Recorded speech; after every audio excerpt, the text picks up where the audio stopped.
semente do pão vivo que veio do céu, amém? Abra sua Bíblia comigo em carta aos Efésios, no capítulo 4, Efésios capítulo 4. Hoje nós vamos estar falando aqui sobre a importância do perdão na restauração do casamento. O perdão é o caminho para a cura, amém, pessoal? Repita comigo, o perdão é o caminho para a cura, amém? Vamos para a palavra de Deus, Efésios capítulo 4, versículo 32, diz assim a palavra de Deus: antes sede uns para com os outros benignos, misericordiosos, perdoando-vos uns aos outros, como também Deus vos perdoou. Digam glória a Deus. O casamento é uma aliança sagrada, queridos, que exige compromisso, mas um compromisso não só de iniciar um relacionamento, casamento, mas de manter esse compromisso. Amém, pessoal? E por que Deus fala sobre perdão, que nós devemos ser misericordiosos, que nós devemos perdoar um ao outro? Porque, obviamente, dentro de um relacionamento vai acontecer coisas durante a vida que você precisa praticar essa palavra. Digam glória a Deus. Se você quer viver aquilo que Deus tem para a sua vida, viver vida abençoada, é preciso que você entenda que é necessário você ter essa mentalidade de que vai precisar exercer a misericórdia, vai precisar exercer o perdão. A palavra de Deus fala sobre algumas exceções a respeito disso. Ainda mesmo assim, a lei que rege a nova aliança é o amor. Digam glória a Deus. A única lei que devemos guardar na nova aliança não é os 10 mandamentos, não são os outros 633 mandamentos, mas é o amor. Quando você ama, você cumpre todos os demais, amém? Quem ama, ele vai adorar a Deus acima de todas as coisas. Quem ama não vai trair, quem ama não vai roubar, quem ama não vai denegrir o outro. Mas esse amor, como já vimos aqui em cultos anteriores, não é o amor natural. Esse amor precisa ter dentro dele o conteúdo do amor de Deus, o amor ágape, aquele que é capaz de amar ao ponto de renunciar a si mesmo em favor do outro. Digam glória a Deus. Isso vai precisar acontecer. Se não tivermos a mentalidade do perdão, se nós não ceder àquilo que diz a palavra de Deus, muitos relacionamentos não vão sobreviver ao tempo. Por quê? Porque coisas vão acontecer, momentos talvez que um vai ferir o outro, que um não vai estar bem com o outro. Vai precisar existir o quê? Antes de tudo, diz a palavra de Deus, sede uns para com os outros, benignos, misericordiosos, perdoando-vos uns aos outros, como também Deus vos perdoou em Cristo. Então, como tem que ser esse perdão? Deus está dizendo, como Deus nos perdoou em Cristo. Quando Deus nos perdoou, merecíamos o perdão? Quando você foi perdoado, você merecia ser perdoado? Não. Você se arrependeu para ser perdoado? Não. Ninguém de nós nos arrependemos para ser perdoado. O perdão foi dado na cruz. Amém, pessoal? Ou seja, o perdão foi dado mesmo antes de nos arrepender. Por quê? Porque Deus é perdão, Deus é amor. Digam glória a Deus. Ele já providenciou de antemão o perdão para todos nós. Digam glória a Deus. Por que Ele já providenciou o perdão? Porque Ele ama, porque Ele é amor. Digam amém. Deus amou o mundo de tal maneira que deu o seu único filho. Ele se entregou, ele ofereceu perdão antes mesmo do nosso arrependimento. Então, quando nós resolvemos nos arrepender da vida que tínhamos, da vida que levávamos, o perdão já estava providenciado. Digam amém, pessoal. Eu sei que nós estamos falando de coisas divinas, de coisas espirituais, mas é essa a vontade de Deus para a nossa vida. É esse espírito que Deus quer que tenha no seu coração. Amém, pessoal? E quando você vai conseguir fazer isso? Quando você nascer de novo. Aqueles que são novas criaturas têm a natureza de Deus dentro dele. Repita comigo: quem nasceu de novo tem dentro de si a natureza de Deus. Ela está dentro de você. Amém, pessoal? E aquilo que Deus faz através da sua vida é natural. Por quê? Porque Ele está aí dentro de você. É como você vai na macieira, você apanha naturalmente a maçã. Por quê? Porque é a consequência da macieira gerar maçã. Se você nasceu de novo, você tem dentro de você a natureza de Deus, um espírito recriado, e você pode perdoar, você pode manifestar misericórdia, você pode fazer tudo aquilo que Deus diz que você pode. O que você precisa é apenas dizer que está disposto a praticar a palavra. Amém, pessoal? Ou seja, em potencial nós temos tudo o que precisamos. O que falta depois é a decisão de manifestarmos isso ou não. Amém? Dentro de você existe a condição para perdoar. Repita comigo: dentro de mim existe a condição para perdoar. Agora, eu preciso decidir perdoar. Eu preciso tomar decisão. Por quê? Porque apesar de Deus ter me dado ferramentas, me dado uma arma poderosa, eu preciso estar disposto a usar essa arma. Deus não vai usar por mim. Consegue compreender, sim ou não? E quantas vezes eu tenho que perdoar? Olha o que a palavra de Deus diz. Vamos lá para Mateus capítulo 18, versículo 21. Quantas vezes eu tenho que perdoar? Porque nós somos tolerantes até um certo ponto. É ou não é verdade? Nós somos tolerantes até um momento. Agora, até qual momento eu devo praticar isso? Mateus 18, versículo 21 ao versículo 22. Diz assim: então Pedro, aproximando-se dele, disse: Senhor, até quantas vezes pecará meu irmão contra mim, e eu lhe perdoarei? Até 7? Jesus lhe disse: não te digo que até 7, mas até 70 vezes 7. Muitos de vocês já sabem disso, que aqui Jesus não está falando de números, de quantidade. Jesus está falando de estado. Amém, pessoal? Jesus está falando que você tem que perdoar até o momento dessa relação ser perfeita. Então, quanto é esse momento? Não é 7 no sentido de número. Número 7 representa a perfeição. E quando se fala 70 vezes 7, está falando do ápice daquilo que é perfeito. Consegue compreender, sim ou não? Então, Jesus, quando é perguntado por Pedro, quantas vezes eu tenho que perdoar? 7? Jesus diz: não, até 70 vezes 7. Em outras palavras, vou parafrasear para você. Jesus quer dizer o seguinte: você tem que perdoar até a relação de vocês serem perfeita. Ou seja, na construção de um relacionamento, o perdão tem sempre que existir. Amém, pessoal? Na construção, repita comigo, na construção de um relacionamento, o perdão tem sempre que existir. Amém? Por quê? Porque você que namora, você que é noivo, você que é casado, você está num relacionamento, e essa relação está em construção. Ah, mas já estou um ano junto, 2, 10, 20, 30, 40. Meu irmão, você sempre vai ter que fazer ajustes, você vai ter sempre que aparar aquilo que está em excesso, você sempre vai ter que fazer isso. Consegue compreender, sim ou não?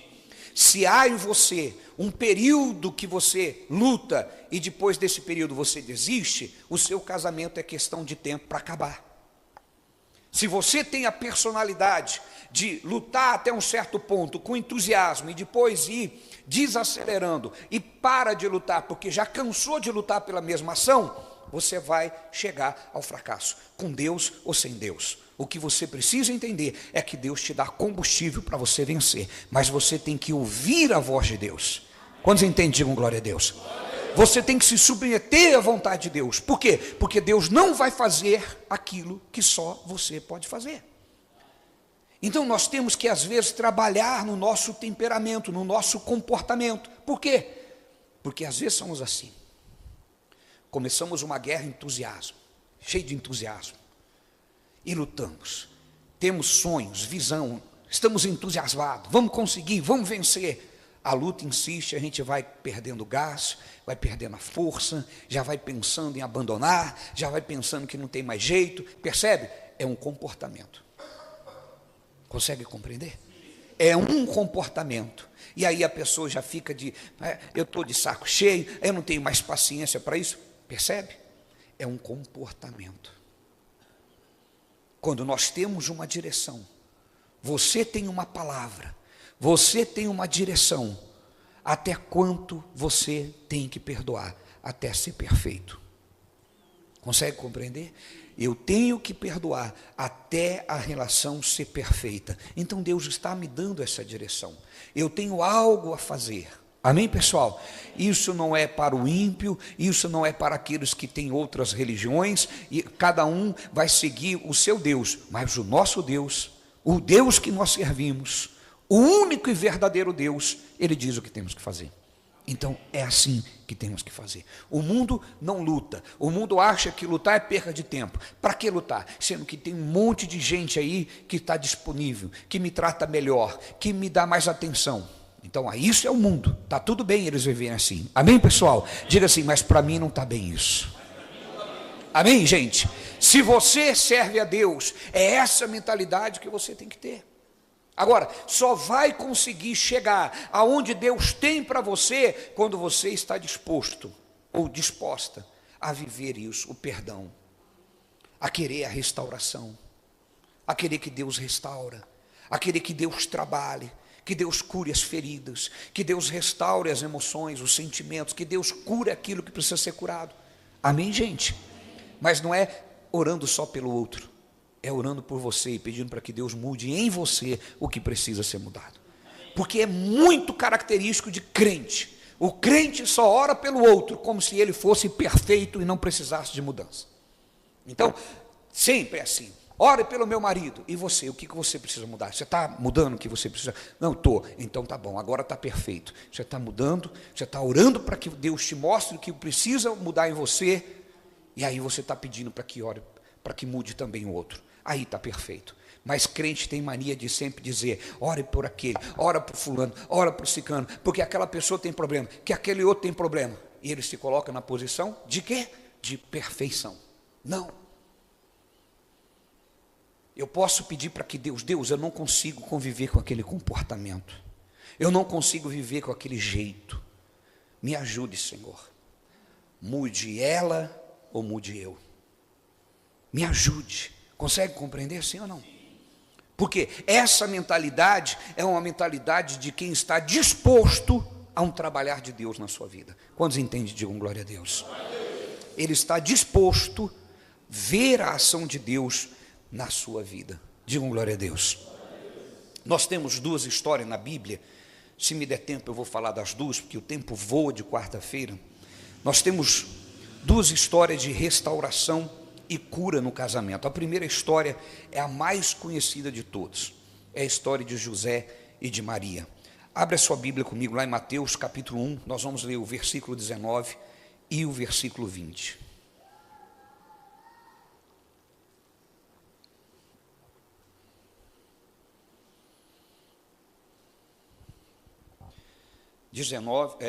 Versículo 1, capítulo 1, versículos 19 e 20. Nós temos aqui a história de José e Maria, que apesar das circunstâncias difíceis que eles viveram, iniciaram, o seu relacionamento, o perdão e a confiança em Deus o mantiveram unidos. Amém, pessoal? Porque imagine só você, Maria, a sua noiva, engravidar, sendo que você não tem relação com ela e ela aparece grávida. O que está inserido dentro desse contexto é um pensamento de que José foi traído. José, ao se deparar com aquela circunstância, ele entendeu, eu fui traído. Consegue compreender, sim ou não? Como homem. Então, naquele momento, nós aprendemos muito com José. Primeiro, a ser um homem de Deus. O que nós aprendemos aqui? Homem de Deus não difama mulher. Homem do mundo, sim. Consegue entender? Quem serve a outros deuses, aí é eles com deuses dele. Mas nós, que servimos a Deus, temos um padrão de comportamento. Amém, gente? Amém. Não difama, ainda que ela esteja errada.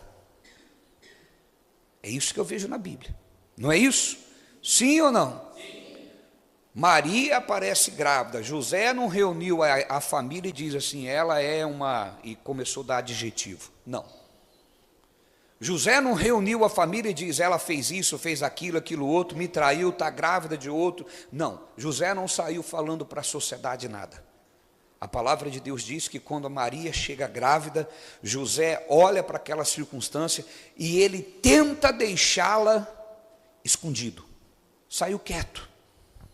É como se ele dissesse assim, ó, não dá para mim que ela viva a vida dela. Eu vou viver a minha. É assim homem de Deus. Primeira coisa que nós aprendemos aqui. Amém, pessoal? Amém. Primeira coisa que nós aprendemos. Não difama. Quem age o contrário disso pode ser evangélico, pode cantar na igreja, pode ter cargo na igreja, pode se chamar de gospel, de crente, mas não é. É um falso cristão, porque o genuíno cristão segue a Bíblia. Amém, queridos? Estão comigo ainda não? Então, nós vemos aqui que apesar das circunstâncias difíceis, daquela incompreensão inicial, a confiança em Deus foi fundamental para que o relacionamento de José e Maria fosse abençoado como foi. Amém, pessoal? Amém. A confiança em Deus. José não buscou conselho com o vizinho, quando se deparou com aquela circunstância. José não buscou conselho com ninguém do mundo. Ele buscou conselho aonde? Em Deus. Quando ele foi buscar a Deus, ele demonstra com isso a confiança que ele tinha em Deus. Eu fico imaginando que José poderia naquele momento estar destruído por dentro. Não é verdade, pessoal? Sim ou não? Naquele momento, quantos sentimentos passou pela cabeça de José? Como estava a emoção de José? Decepcionado, triste, angustiado com aquela circunstância. Mas mesmo assim, ele foi guiado por Deus. Amém, gente? Amém. No silêncio, ele tentou deixá-la. Mateus 1, versículo 19 e 20 diz assim: então José, seu marido, como era justo e não queria infamar, intentou deixá-la secretamente. E projetando ele isso, eis que em sonho lhe apareceu o anjo do Senhor, dizendo: José, filho de Davi, não temas receber a Maria, tua mulher, porque o que nela está gerado é do Espírito Santo. Então José, diante daquela circunstância, ele buscou a Deus. Quantos estão comigo? Digam glória a Deus. Queridos, eu não sei se alguém aqui está vivendo situações difíceis no seu relacionamento, mas eu entendo o seguinte: a palavra vem para mim ou para me ajudar a viver um momento que eu estou vivendo, uma direção, uma orientação de Deus, ou vem para mim como um preparo, Deus me dando condição para que, se algum dia eu enfrentar, eu tenha como passar por aquela situação. Mas se alguém está vivendo alguma situação difícil no seu relacionamento, o teu conselheiro é Deus. Amém. Mas você tem que ser sensível à voz do Espírito Santo, porque na hora em que as emoções são abaladas, na hora em que os sentimentos estão à flor da pele, é muito difícil sermos sensíveis à voz do Espírito Santo. Por isso precisamos ter uma vida de relacionamento com Deus. Amém, pessoal? Nós precisamos ter uma vida de relacionamento com Deus. Quantas pessoas, meu irmão, elas não entendem que estarem buscando a Deus é se encher, é estar se enchendo do Espírito Santo de Deus.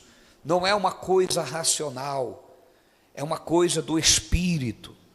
Você conhecer a Bíblia, você tem entendimento, mas você precisa do Espírito para conseguir viver a palavra. O apóstolo Paulo diz: errais, não conhecendo as Escrituras, e nem o poder de Deus. Quem é o poder de Deus? O Espírito Santo. E quando os discípulos foram cheios do Espírito Santo? Quando estavam reunidos no templo em oração. Então, quando nós nos reunimos e começamos a buscar a Deus, a adorar a Deus, o Espírito Santo de Deus nos enche. Esse é o poder de Deus. Esse é o poder de Deus. E quando você busca o conhecimento, você tem os dois. Então, a palavra de Deus diz: errais não conhecendo as Escrituras. Então tem gente que preza por isso, e ele busca conhecer, busca estudar, busca ler a Bíblia, faz o devocional, amém. Mas e o poder de Deus? E o combustível? Não adianta você ter uma máquina poderosa, mas não tem combustível. Entende, sim ou não? Ou ter uma arma poderosa e não ter munição. Por isso, a palavra de Deus diz: errais não conhecendo as Escrituras e nem o poder de Deus. Nós precisamos dos dois. Por isso, quando você adorar, adore a Deus, independente de louvor, independente de quem está aqui, independente se estão tocando, se não estão tocando. Pode não ter instrumento nenhum na igreja, pode não ter músico nenhum. Adore a Deus. É momento do louvor. Adore, quebranta o seu coração, rasga o seu coração. Não observe nada, se entregue. Por quê? Porque é uma questão de viver abençoado. É uma questão de manter a sua vida espiritual. É uma questão de você se encher de Deus. Amém, pessoal? É uma questão de sobrevivência espiritual. Se entrega, se rende, adore ao Senhor, porque você vai estar se enchendo da presença dEle. E quando o conhecimento vir, meu irmão, aí não tem ninguém que segura você. Aí não tem ninguém que para você, porque você tem conhecimento, mas tem o poder de Deus. Quando você fala em nome de Jesus, os demônios se dobram. Consegue compreender? Quando você fala em nome de Jesus, o poder de Deus se manifesta. Quando você ora em nome de Jesus, o mundo espiritual reconhece você como alguém poderoso espiritualmente. Amém, pessoal?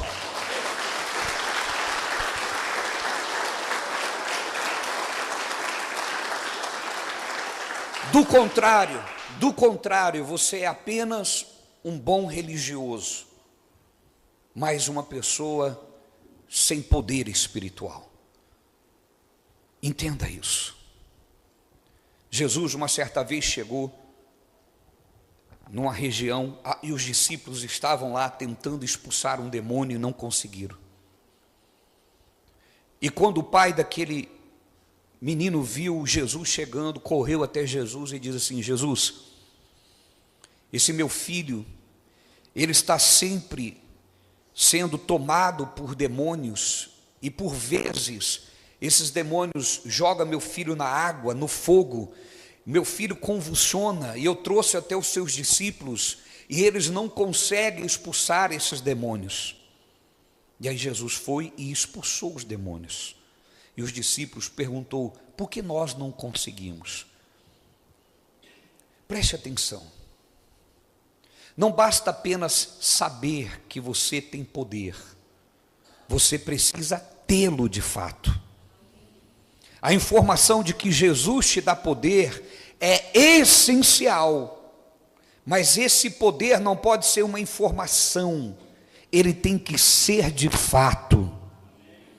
E para ser de fato, você precisa de intimidade com Deus, você precisa estar ligado à videira. Amém, pessoal? Amém. E para estar ligado à videira, Salmo 1, por favor. Nós vamos encerrar aqui a outra família que eu ia dar de exemplo, não dá tempo, mas Deus já está falando conosco, está muito claro sobre isso. Amém, pessoal? Bem-aventurado o homem que não anda segundo o conselho dos ímpios. Bom, primeira coisa, para que eu tenha poder espiritual, eu tenho que deixar de ser Maria vai com as outras. ficar ouvindo ímpio. Quem é ímpio? É o pecador? Não, pecador é pecador. A Bíblia chama o pecador de pecador, apesar do pecador ser ímpio. Mas esse ímpio aqui não é o pecador que está lá no mundo. São pessoas que se dizem cristãs, mas que desrespeitam as coisas sagradas, que desrespeitam o poder de Deus, que desrespeita a cura, que desrespeita a autoridade sobre os demônios, que desrespeita o poder de Deus, assim como era na igreja primitiva. Amém, pessoal? Quantos vão conversar com o crente e o crente diz: não, mas a cura não é mais para hoje. Ah, não, mas hoje não é mais, isso não é mais desse jeito. E ele começa a ouvir aquilo e daqui a pouco está fraco. Ah, não precisa orar em língua. A oração em língua era na época dos discípulos, e a oração em língua era uma oração no idioma terreno. Meu irmão, quando eu vejo isso, eu fico pensando: meu Deus do céu, será que a pessoa não consegue ler três livros para frente? Nem precisa 3 livros, não precisa. Será que a pessoa não consegue terminar o livro de Atos para ver que essa informação não é verdadeira? Mas a preguiça faz a pessoa ler só Atos 2. Consegue compreender? Não consegue ler o livro de Atos mais à frente. E daqui a pouco ela já não está mais nem orando em línguas na igreja. Ah, por quê? Não, isso aí era para aquele tempo, porque naquele tempo o povo não falava em outras línguas. Aí o Espírito Santo veio ajudar para pregar. Mas hoje todo mundo fala inglês, não precisa mais falar em línguas. Fica ouvindo um ímpio. E a vida espiritual vai enfraquecendo, enfraquecendo. Aí ele diz: não, em nome de Jesus. Irmão, em nome de Jesus só vai funcionar quando você for uma autoridade. Não adianta eu ir ali para a avenida, levantar a mão e mandar nenhum motorista encostar e pedir o documento para ele. Eu não tenho autoridade para fazer isso. Eu posso fazer o mesmo jeito, eu posso levantar a mão, pedir para encostar, pedir o documento. Eu não vou conseguir fazer isso. Por quê? Porque eu não fui empossado de autoridade para tal coisa. No mundo espiritual do mesmo jeito. Não adianta você falar em nome de Jesus, se você não está empossado de autoridade. Por quê? Está desligado da videira. Não é porque Deus não quer, porque você se desligou da videira. Quando você se desliga da videira? Quando você ouve um ímpio. Você começa a ficar como ele. Bem-aventurado o homem que não anda segundo o conselho dos ímpios, nem se detém no caminho dos pecadores, nem se assenta na roda dos escarnecedores. Versículo 2. Antes tem o seu prazer na lei do Senhor. Tem o seu prazer na lei do Senhor. E aí o que ele faz? E na sua lei medita de dia e de noite. Percebe que Deus não está dizendo que canta música gospel de dia e de noite? Que o crente gosta de cantar música, coloca lá e começa a cantar. Chega em casa só tem louvor. Não, tem música. A música pode ser louvor, mas não é porque está tocando que é louvor. Consegue entender? Tem música gospel, louvor é diferente. Você pode, através daquela música gospel, louvar a Deus. Mas do contrário, pode ser apenas um estilo musical. Como você ouve sertanejo, como você ouve pagode, como você ouve MPB, é apenas um estilo. A única diferença é que tem uma letra, às vezes, mais ou menos boa. Consegue entender? Quem entende, glória a Deus. E aí está dizendo ali que quem é que consegue ter isso na sua vida? Aquele que medita na lei do Senhor dia e noite. Versículo 3. Pois será como árvore. Quer dizer, quando eu estou buscando, tomando a atitude de não ouvir o ímpio, de não sentar na roda dos escarnecedores, de não me deter no caminho dos pecadores, ao invés de fazer isso, eu medito na lei do Senhor dia e noite, então eu serei como uma árvore plantada junto a ribeiros. Consegue entender? Então é uma busca minha, é uma atitude minha. Eu serei como a árvore plantada junto a ribeiro de águas, a qual dá o seu fruto no seu tempo. Então, quando eu faço tudo isso, eu sou como aquela árvore junto a ribeiro. Pode tudo em volta estar seco, pode tudo em volta estar morrendo, eu estou dando fruto. Por quê? Porque eu tenho algo que está me abastecendo. Amém, pessoal? As minhas raízes estão profundas e eu estou perto do ribeiro. Então eu vou extraindo a água deste ribeiro. Consegue compreender? Então eu não dou fruto só porque sou árvore.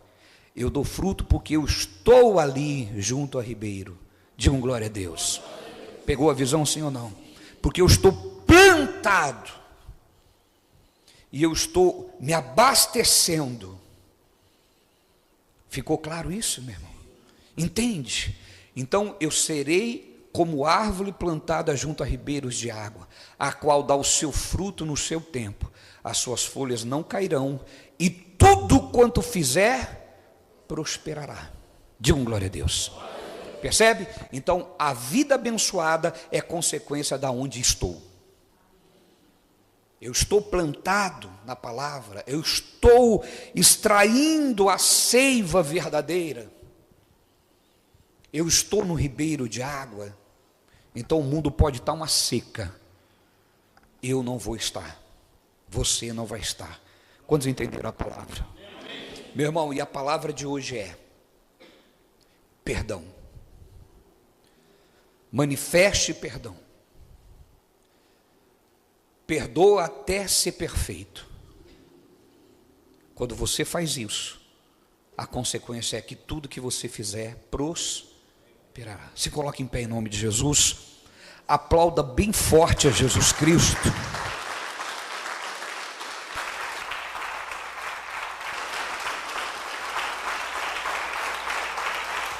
Feche os teus olhos. Nós vamos falar com o nosso Deus agora. Pai querido e Pai amado, Deus, em nome do Senhor Jesus, eu quero te agradecer, Senhor, em primeiro lugar, por essa palavra. Quero te agradecer, ó Deus, porque o Senhor mantém uma comunicação aberta e honesta conosco. Obrigado, Deus,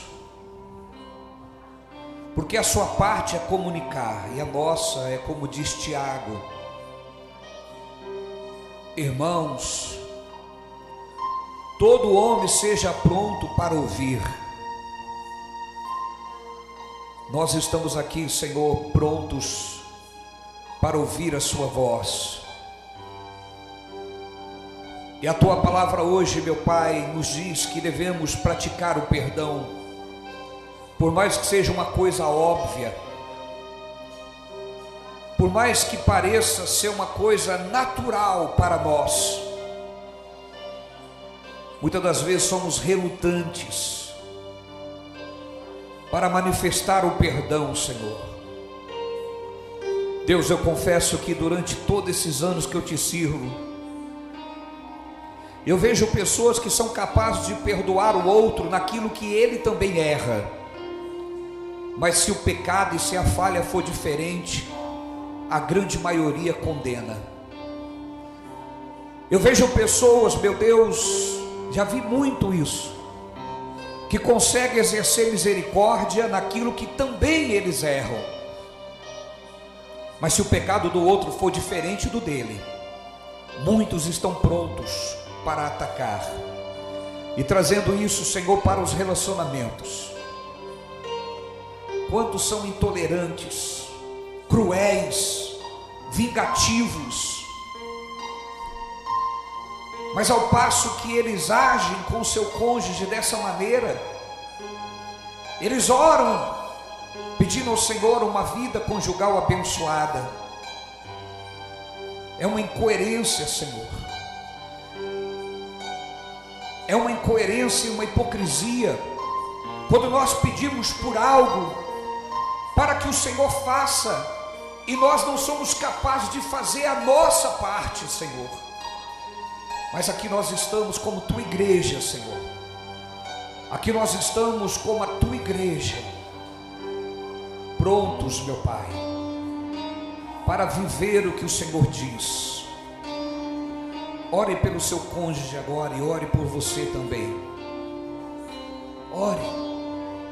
E você que já vive essa palavra, agradeça a Deus, porque você tem força, sabedoria